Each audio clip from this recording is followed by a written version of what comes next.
दोस्तों नमस्कार, मैं शशांक आपका स्वागत करता हूं अपने YouTube चैनल पे।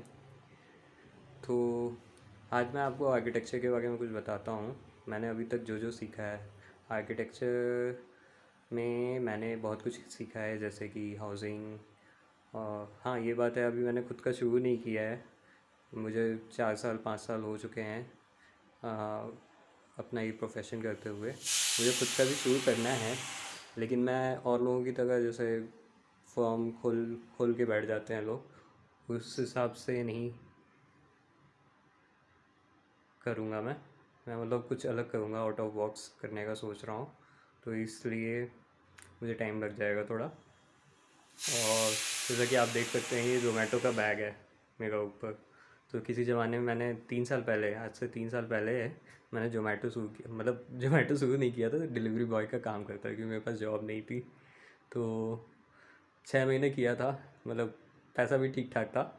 पीजी में रहता था उस टाइम, अभी तो है प्रॉपर रूम लेके रह रहा हूँ रेंट पर। तो वो भी ज़िंदगी थी एक, क्या ज़िंदगी थी मैं आपको कैसे बताऊँ, बट थी बहुत शानदार ज़िंदगी। शानदार तो नहीं कह सकते, ठीक ठाक ज़िंदगी थी। गिग्स इकनॉमी कहते हैं ना, गिग्स इकनॉमी में जो कंट्रीब्यूशन होता है वो डिलीवरी बॉयज़ और लेबर्स उन सब का होता है।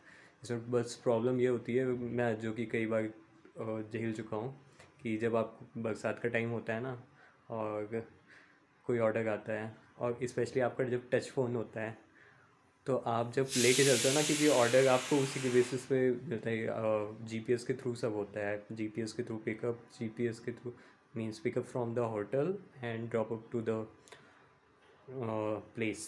तो उसमें क्या होता है, आप लगा के तो चलते हो, लेकिन जब पानी बरस रहा होता है ना, तो उसमें कहीं ना कहीं बूंदें उसके ऊपर पड़ती हैं फ़ोन पर। और फ़ोन जो होता है वो टच स्क्रीन होता है, तो जैसे ही बूंदें पड़ती हैं तो वो उसमें या तो पिकअप, वो ड्रॉप अप हो जाता है या पिकअप हो जाता है अपने आप ही। तो बहुत इश्यूज़ होते हैं। तो हाँ, मैं आपको बता रहा था अपने आर्किटेक्चर फील्ड के बारे में। इसके बारे में कभी बहुत लंबे से चर्चा करेंगे, ज़ोमैटो के बारे में। ज़िंदगी, ये भी एक ज़िंदगी थी मेरी। देखता हूँ तो याद रहता है, हाँ भाई क्या ज़िंदगी थी। अभी तो कॉर्पोरेट में आ गया हूँ, तो कॉर्पोरेट की ज़िंदगी उससे काफ़ी कुछ अलग है। उसमें फ़िज़िकली ज़्यादा था, और कॉर्पोरेट में साइकोलॉजिकली मेंटली ज़्यादा प्रेशर होता है।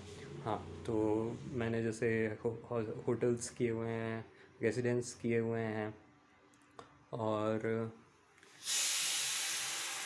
अभी पेट्रोल पंप कर रहा हूँ।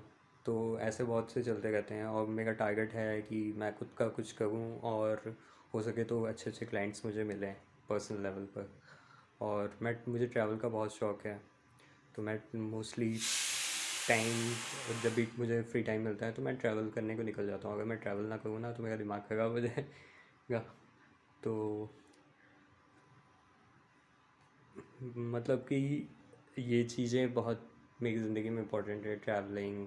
और प्रोफेशन तो मैं छोड़ने वाला नहीं हूँ, क्योंकि कई लोग कहते हैं कि भाई बहुत कम पैसा है, बहुत कम पैसा है आर्किटेक्चर में। ऐसा कुछ नहीं है। अगर आपके पास स्किल्स हैं, मुझे तो जहाँ तक लगता है कि आप बहुत कमा सकते हो। अगर लेकिन जॉब के पर्सपेक्टिव से देखो तो पैसे कम है, मैं मानता हूँ, लेकिन अगर खुद के पर्सपेक्टिव से देखो तो बहुत कमा सकते हो। मैंने अभी तक इसलिए नहीं शुरू, क्योंकि मेरे अंदर खुद का एक कॉन्फिडेंस नहीं है, जो कि अब मैं बिल्टअप कर रहा हूँ। ताकि हाँ, इसमें ये चीज़ होती है, आप किसी को बेवकूफ़ मत बनाइए। सबसे वो तो हर प्रोफेशन में होता है कि आप किसी को बेवकूफ़, किसी को मतलब अब ये वही चीज़ है ना, आपको जब कोई बेवकूफ़ बनाएगा तो आपको कैसा लगेगा। तो यही सब चीज़ें होती हैं। तो आप बेवकूफ़ मत बनाइए, और ना बेवकूफ़ बनिए, ये भी इम्पोर्टेंट होता है। आप बेवकूफ़ तो नहीं बनाएंगे, लेकिन आपको कोई लोग बेवकूफ़ बना के जा रहे हैं, तो ये सबसे क्रिटिकल थिंकिंग होती है कि आपको कैसे ये सब मैनेज करना है, काम का भी करना है और सामने वाले से पैसे भी निकलवाने हैं। तो ये सारी इंपॉर्टेंट चीज़ होती है। काम पकड़ लिया तो काम छोड़ भी नहीं सकते बीच में, क्योंकि वो आपका मार्केट ख़राब कर सकता है। तो ये सारी चीज़ें हैं जो कि आपको देखनी होती है। और रही बात, हाँ, आपको काम बेस्ट से बेस्ट करना होता है, ये भी चीज़ ध्यान में रखनी होती है, ताकि वो वर्ड ऑफ माउथ चलता रहे। तो इसी के साथ मैं अपना भाषण बंद करता हूँ। मैं अब आपसे कल मिलता हूँ। Bye bye and good night. Thank you.